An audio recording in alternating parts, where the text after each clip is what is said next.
मराठी मातृभाषा चॅनलवर आपले स्वागत। आज आपण मराठी सुलभ भारती इयत्ता 5वी या पुस्तकातील 1 नंबरची कविता नाच रे मोरा या कवितेचा अभ्यास करणार आहोत। नाच रे मोरा या कवितेचे लेखक आहे ग दी माडगुळकर। मुलांनो, ही कविता तुम्ही आतापर्यंत खूप वेळा ऐकली असेल। अतिशय सुंदर अशी ही कविता आहे आणि ही इयत्ता 5वीच्या पुस्तकामध्ये तुम्हाला अभ्यासासाठी आहे। या कवितेमध्ये कवीने पाऊस येण्याआधी मोर आपला पिसारा असा फुलवतो आणि नंतर डान्स करू लागतो, तर त्याचं अतिशय छान असं वर्णन याच्यामध्ये कवीने दिलेले आहे। सगळ्यात आधी आपण ही कविता छान सुरामध्ये म्हणून घेऊयात, वाचून घेऊयात आणि नंतर मी तुम्हाला ह्या कवितेचं स्पष्टीकरण सांगेन। नाच रे मोरा आंब्याच्या वनात, नाच रे मोरा नाच, ढगांशी वारा झुंजला रे, काळा काळा कापूस पिंजला रे, आता तुझी पाळी वीज देते टाळी, फुलव पिसारा नाच। नाच रे मोरा आंब्याच्या वनात, नाच रे मोरा नाच, झर झर धार झरली रे, झाडांची विजली इरली रे, पावसात नाहू काहीतरी गाऊ, करून पुकारा नाच। नाच रे मोरा आंब्याच्या वनात, नाच रे मोरा नाच, थेंब थेंब तळ्यात नाचती रे, टप टप पानात वाजती रे, पावसाच्या रेगात खेळ खेळू दोघात, निळ्या सोंगड्या नाच।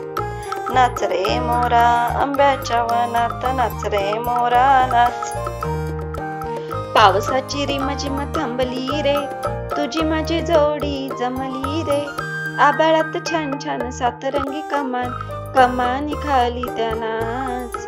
नाच रे मोरा आंब्याच्या वनात, नाच रे मोरा नाच, नाच रे मोरा आंब्याच्या वनात, नाच रे मोरा नाच, म्हणजे मोरा आंब्याच्या वनात नाच, ढगांशी वारा झुंजला रे, काळा काळा कापूस पिंजला रे, म्हणजे हवा सुटते आणि ढग येतात पावसाचे आणि एकमेकांना ढग धडकतात, त्याला म्हटलेलं आहे काळा काळा कापूस पिंजला रे। आणि ज्यावेळेस ढग एकमेकांना धडकतात त्यावेळेस आवाज होतो, त्यालाच आपण काय म्हणतो, वीज चमकली, बरोबर।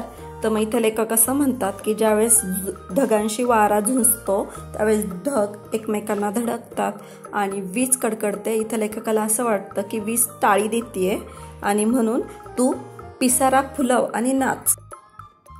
झर झर धार झरली रे, झाडांची बिजली इरली रे, म्हणजे पावसांच्या धारा पडत आहेत आणि झाडांची सगळी पाने गळून पडली आहेत। पावसात नाहू काहीतरी गाऊ, पुढे कवी म्हणतात की पावसात नाहू काहीतरी गाऊ, म्हणजे पावसात भिजू आणि काहीतरी गाऊ, करून पुकारा नाच, आणि असा पुकारा करून आपण नाचू। थेंब थेंब तळ्यात नाचती रे, टप टप पाण्यात वाजती रे, तुम्हाला माहिती आहे ज्यावेळेस पाऊस पडत असतो त्यावेळेस पावसाचे थेंब ज्यावेळेस तळ्यामध्ये पडतात त्यावेळेस टप टप टप टप असा आवाज येतो, बरोबर। पावसाच्या रेगात खेळ खेळू दोघात, निळ्या सोंगड्या नाच, आणि ह्या पावसाच्या ज्या रेगा पडतात ते पावसाच्या ज्या सरी पडतात त्या सरीमध्ये आपण आपल्या दोघांमध्ये खेळ खेळू, निळ्या सोंगड्या नाच। निळ्या सोंगड्या म्हणजे मोरांचा कलर कसा असतो, मोरपंखी, आणि सोंगड्या म्हणजे सोबती मित्र, आणि म्हणून कवीने म्हटलंय की निळ्या कलरच्या माझ्या मित्रा पावसाच्या रेगामध्ये आपण खेळू आणि नाचू। पावसाची रिमझिम थांबली रे, तुझी माझी जोडी जमली रे, म्हणजे आता पावसाची रिमझिम थांबली आहे आणि आपल्या दोघांची जोडी सुद्धा जमली आहे। आभाळात छान छान सातरंगी कमान, कमानी खाली त्या नाच। कमान म्हणजे इंद्रधनुष्याचा जो आकार असतो ना, असा गोलाकार अर्धगोलाकार, त्याला कमान असं म्हणतात।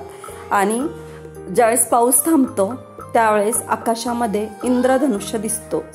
इंद्रधनुष्याला 7 रंग असतात, म्हणून इथं 7 रंगी कमान म्हटलेलं आहे। 7 रंगी कमान म्हणजे इंद्रधनुष्य, आणि त्या कमानीखाली नाच असं इथे कवीने म्हटले आहे। तर अशी अतिशय सुंदर अशी कविता आहे आणि खूप प्रसिद्ध अशी ही कविता आहे जी ग दी माडगुळकर यांनी लिहिलेली आहे।